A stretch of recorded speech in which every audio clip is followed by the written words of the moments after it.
Okay, going on from the last video, another thought was just sent to my head, so it continues from that one, so I think it does at least. And that is, well, yes, if the churches were speaking truth, then at least 70% of people, very quickly, within a matter of weeks, would leave the church. It wouldn't take very long, a month at most. 70% of people that go to church would stop going to church. Which would mean that most towns would go from having 10, maybe,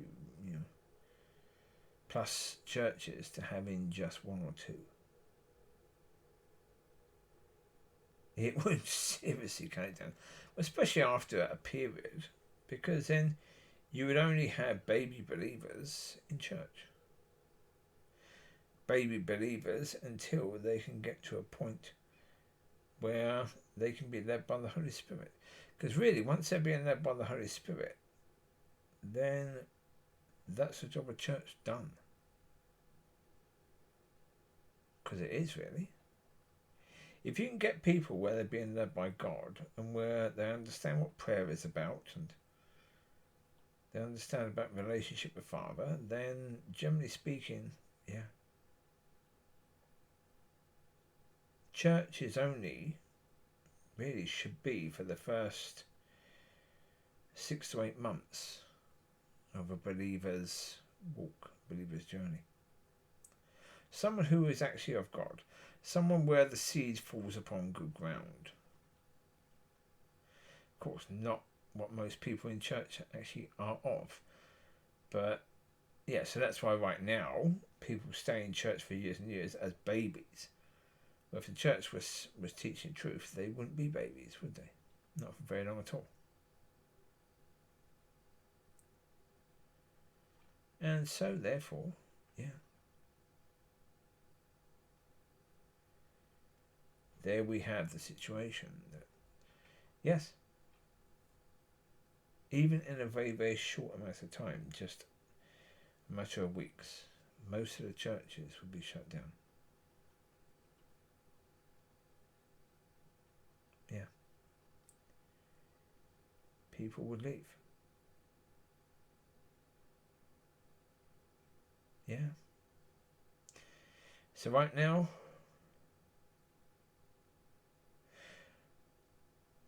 yeah. I've said so many times about you've still got all these people in church right now who are of bad ground. But because the church doesn't talk about fruit, these people actually think that they are actually of God, but they're not. And it's better for them to realise they're not. Because some of them probably should be. But they need that awakening in order to deal with the things they need to deal with to get right with God. So, yeah. That's the situation as it is, isn't it, really? Again, I think very much it is the case that tares would probably stay in the church. At least some would. Because if tares were put in by the devil, then, yeah, he's going to want his to stay in the church, isn't he? And they will probably stay in longer than those of bad ground. Those of bad ground will leave very quickly. Very quickly indeed. What they will do, I have no idea. I have no idea, and it wouldn't be my concern anyway. Well, if they're not of God, then I have no concern for them. I don't. Well, because having concern for them would be pointless because they're not of God, and they won't be. Any people that won't be of God, well, in the end, yeah, okay, I wish you well. And I wouldn't say in any way, shape or form that you couldn't get into heaven. What I'd say to you is, don't judge people. If you make sure you don't judge people, then you'll be fine. The problem is, if you're not of God, then you will be judging people, because I've come across so many people who don't even understand, churchy people that don't understand what judging people actually is. They have no idea of what it is. Well, as I say, Kylie Bevan, right? Here we go with this one again. It's a perfect example of this. Kylie Bevan. She basically asked the pastor to stop me from going to services that she goes to because she can't handle seeing me, right? But therefore she explained to him, in a way, or she sees it from her own point of view, that I've sinned against her. Because I've sinned against her, then it's okay for her to ask the pastor to ban me from those services because I sinned against her. Therefore there's judgment, there's condemnation, and there's payment. In that simple little thing. And this is why, if you're not of God, you're going to fall into that trap. Because the devil wants you, and the devil's going to keep on making people do things to trip you up.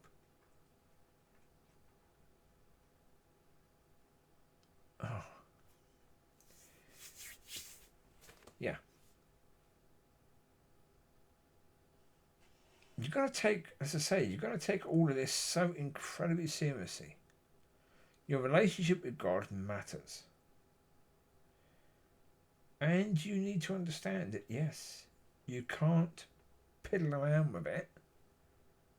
You can't play stupid games. That when something happens, you need to go to God about it rather than the world. If you go to the world, then you're letting the devil in. And if you keep on doing that, you're becoming more and more and more of the world. So therefore, less and less and less and less and less like God. Or being of God. Yet your nature would be more and more of the world, therefore of the devil, rather than of God, which is what it should be. For you to be able to walk as Christ walked, without the nature of God, as Christ has, you can't walk that way. It is impossible. So the more you do things like Kylie Bevan did things, the more you're only knackering yourself by doing that. And yeah.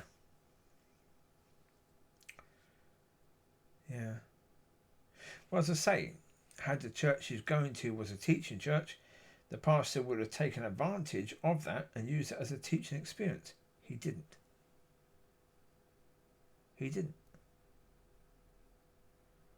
And so, I know he's not a teacher. So although he may describe himself as a teacher, he's not. Because a teacher would always bring it back to God. Always bring it back to God. He didn't. He allowed the world system to be brought into his church even more. Oh, there you go. And that's why I say, if you're not of God, then, the most likely situation is you will be going to hell for eternity. You will. And you'll be judging yourself.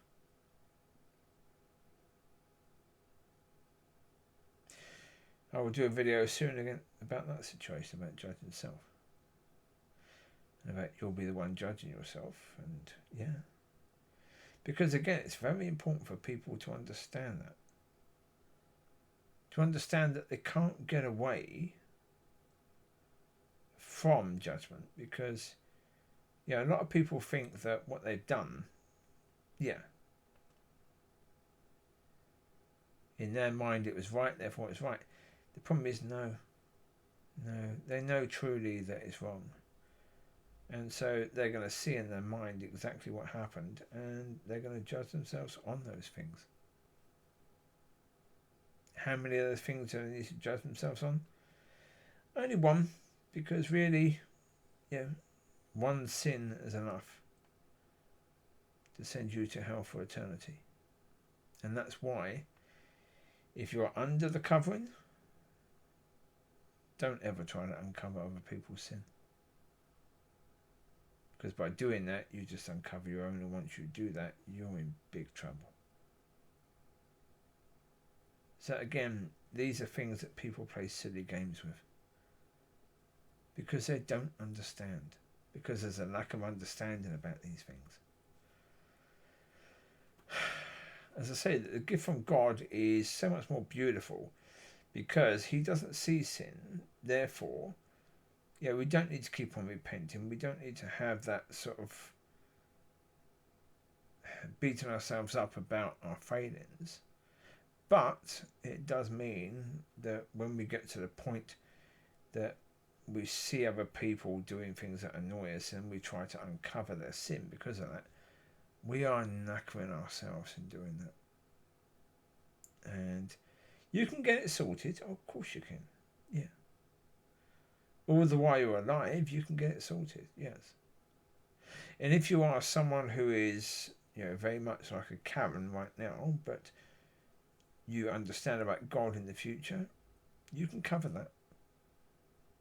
That sin that's been covered.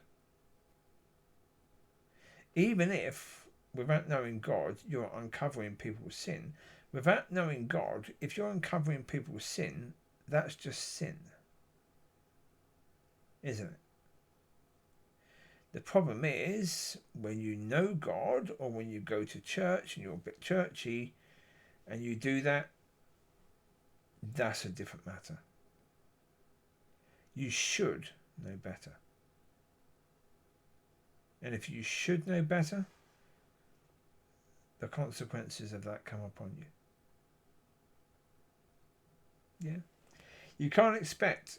Consequences should not come on people who do not know, because they have no way of understanding that they shouldn't be doing that.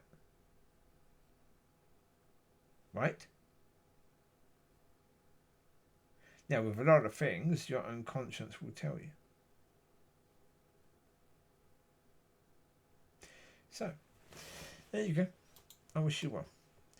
Be a blessing, be blessed, and have a fantastic week ahead. And, take care. Be right with God, and, take it seriously.